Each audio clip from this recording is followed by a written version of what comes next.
بسم اللہ الرحمن الرحیم۔ السلام علیکم۔ یہ یوٹیوب چینل بزم فاطمہ مال قرآن ہے۔ اس میں ہم قرآن مجید کا لفظی ترجمہ اور مختصر تفسیر پڑھتے ہیں۔ اس کے علاوہ آپ کے پوچھے گئے فقہی سوالات کے جوابات بھی دیے جاتے ہیں اور مجرب وظائف بھی بتائے جاتے ہیں۔ آج اسی سلسلے کا ایک سوال ہمیں موصول ہوا ہے عدن محیط صاحب کا۔ یہ کہتے ہیں کہ میرا سوال آپ سے یہ ہے کہ کیا عورتوں کی باجماعت نماز ہو سکتی ہے؟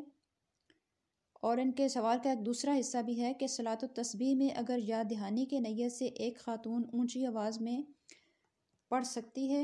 تو دیکھیے، عورتوں کا بذات خود جماعت کرانا تو مکروہ تحریمی ہے، چاہے وہ فرض نماز ہو یا نفل نماز ہو۔ پھر بھی اگر عورتوں کی امامت کرے تو امام عورت جو ہے وہ آگے نہیں کھڑی ہوگی بلکہ صف کے بیچ میں کھڑی ہوگی۔ اور باقی آپ نے جو دوسرا سوال پوچھا صلاۃ التسبیح کے بارے میں، تو پہلے میں اس نماز کی فضیلت بیان کر دوں تھوڑی سی، تاکہ اس کی فضیلت بھی آپ جان لیں اور اس کا کچھ طریقہ کار بھی میں آپ کو بتا دوں، پھر اس کے بعد میں آپ کے سوال کا جواب بھی دیتی ہوں۔ اس نماز میں بے انتہا ثواب ہے۔ بعض محققین نے تو فرمایا ہے کہ اس نماز کی بزرگی کو سن کر وہی شخص اس کو ترک کرے گا جو دین میں سستی کرنے والا ہوگا، کیونکہ ایک حدیث مبارکہ میں ہے کہ نبی کریم صلی اللہ علیہ وآلہ وسلم نے حضرت عباس رضی اللہ تعالی عنہ سے فرمایا، اے چچا، کیا میں تم کو عطا نہ کروں؟ کیا میں تم کو بخشش نہ کروں؟ کیا میں تم کو نہ دوں؟ کیا میں تمہارے ساتھ احسان نہ کروں؟ پھر اس کے بعد آپ نے فرمایا 10 خصلتیں ہیں کہ جب تم کرو تو اللہ تعالیٰ تمہارے گناہ بخش دے گا، اگلا، پچھلا، پرانا، نیا، جو بھول کر کیا، جو قصدن کیا، چھوٹا کیا یا بڑا، پوشیدہ اور ظاہر، ہر قسم کا گناہ معاف کر دیا جائے گا۔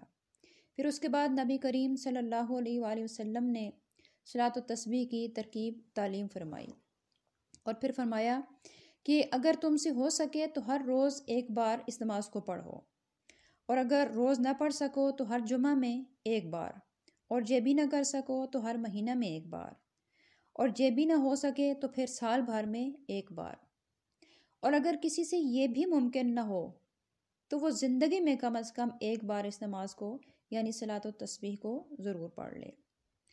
اور اس کے پڑھنے کا جو طریقہ ہے، سنن ترمذی میں حضرت عبداللہ بن مبارک رضی اللہ تعالیٰ عنہ سے جو مروی ہے کہ اللہ اکبر کہہ کر ثنا پڑھیں ولا الہ غیرک تک، پھر 15 مرتبہ یہ تسبیح پڑھنی ہے، سبحان اللہ والحمد للہ ولا الہ الا اللہ واللہ اکبر، پھر اعوذ باللہ بسم اللہ پڑھ کر سورۃ فاتحہ پڑھیں، پھر اس کے بعد سورت پڑھیں، اور سورت پڑھنے کے بعد 10 مرتبہ پھر یہی تسبیح پڑھیں، پھر اس کے بعد رکوع کریں، رکوع میں 3 مرتبہ سبحان ربی العظیم پڑھنے کے بعد 10 مرتبہ یہی تسبیح پھر پڑھیں، پھر رکوع سے اوپر ہوں سمع اللہ لمن حمدہ ربنا لک الحمد کہہ کر 10 بار پھر یہی تسبیح پڑھیں، پھر سجدے میں سبحان ربی الاعلیٰ 3 مرتبہ پڑھنے کے بعد 10 بار پھر اسی تسبیح کو پڑھیں، پھر سجدے سے سر اٹھا کر دونوں سجدوں کے درمیان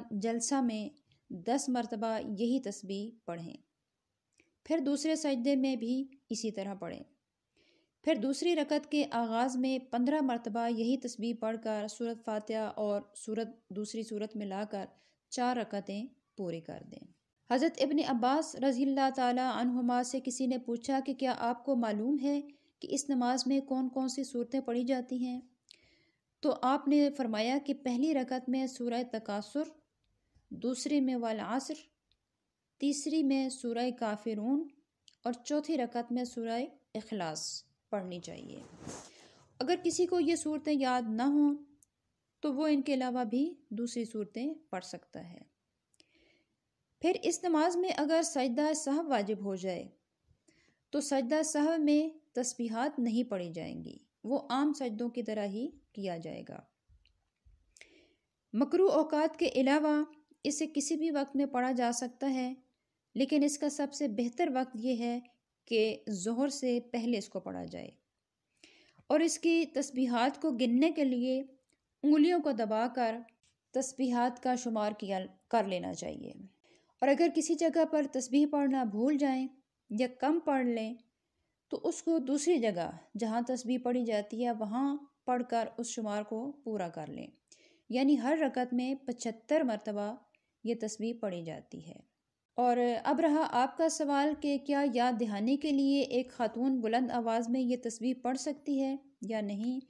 تو جی بالکل پڑھ سکتی ہے، اس میں کوئی حرج نہیں ہے کہ ایک خاتون بلند آواز میں تسبیحات پڑھتی جائے اور ساتھ جو دوسری خواتین ساتھ مل کے پڑھ رہی ہیں تاکہ ان کو یاد دہانی ہوتی رہے اور وہ بھی پڑھتی رہیں۔